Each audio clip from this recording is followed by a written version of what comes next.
bisa mendengarkan cerita firman Tuhan, juga memuji Tuhan.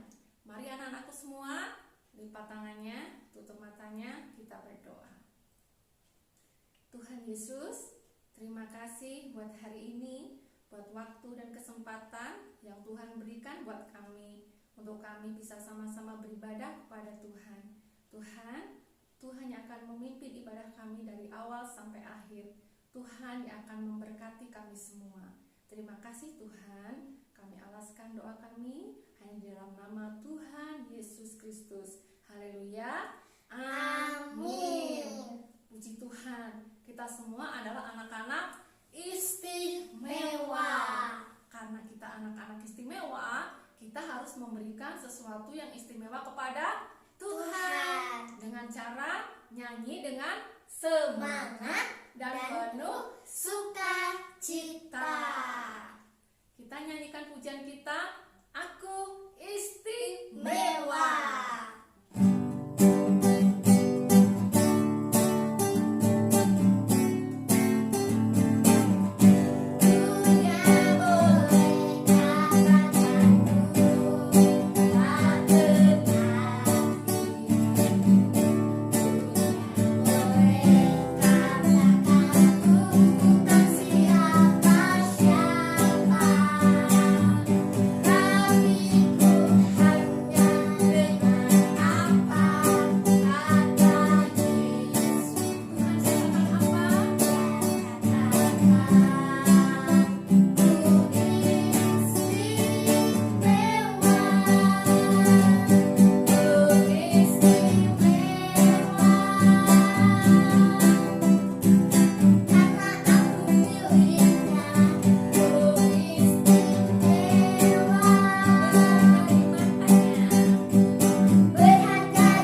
Haleluya, puji Tuhan. Hai hai hai hai.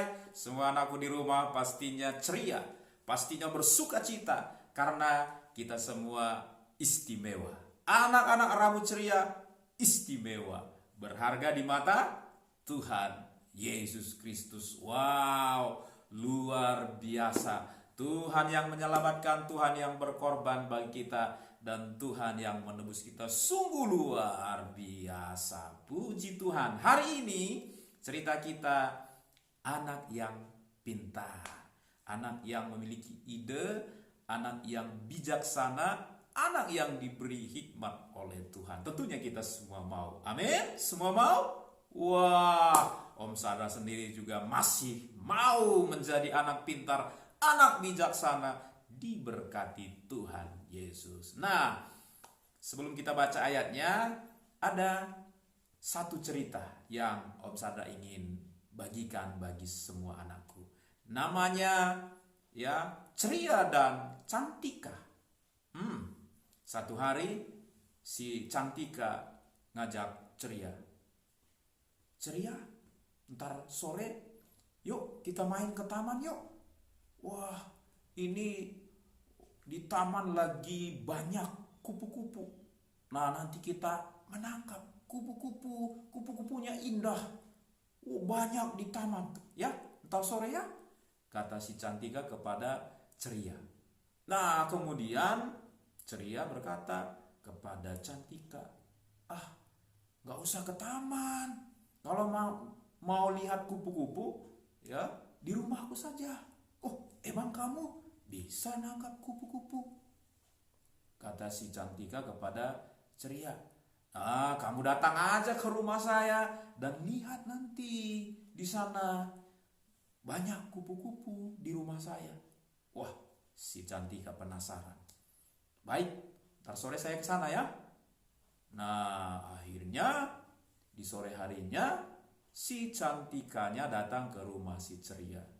Dan betul, tara, sini saya ajak kamu untuk lihat kupu-kupu. Diajak ke halaman rumahnya dan dilihat banyak kupu-kupu yang cantik-cantik dan indah-indah. Wah, akhirnya si Cantika penasaran, gimana caranya kamu nangkap kupu-kupu sebanyak ini, seindah ini? Nih coba lihat nih halaman saya nih, rumah saya. Nih banyak bunga. Ya, oh iya banyak bunga. Nah, gak perlu menangkap kupu-kupu. Tinggal kasih bunga-bunga yang disukai oleh kupu-kupu ini, dia sendiri yang akan datang. Gak perlu kita yang ngejar-ngejar, cari-cari. Dia sendiri yang datang. Oh, itu pasti ide anak yang pintar. Bener ya anakku semua ya? Cantika atau temannya yang pintar di sini adalah Ceria ya. Ceria begitu pintar, begitu berhikmat. Nggak perlu repot-repot. Dia tahu caranya untuk mendatangkan kupu-kupu. Nah, kita mungkin punya keahlian yang lain. Tuhan pun mau semua anakku menjadi anak yang pintar, bijaksana, diberkati Tuhan. Mau? Semua mau? Halo, anak-anakku di rumah semua mau? Ya, semuanya pasti mau, semangat. Nah, Om Sadra mau bacakan nih ayat firman Tuhan supaya meneguhkan kita bahwa Tuhan mau kita semua jadi anak-anak pintar. Anak rambut ceria, Tuhan mau semua menjadi anak pintar. Om Sadra bacakan ayatnya dari Amsal pasal yang ketiga, ayatnya yang ke-11 dan kemudian ayat 13.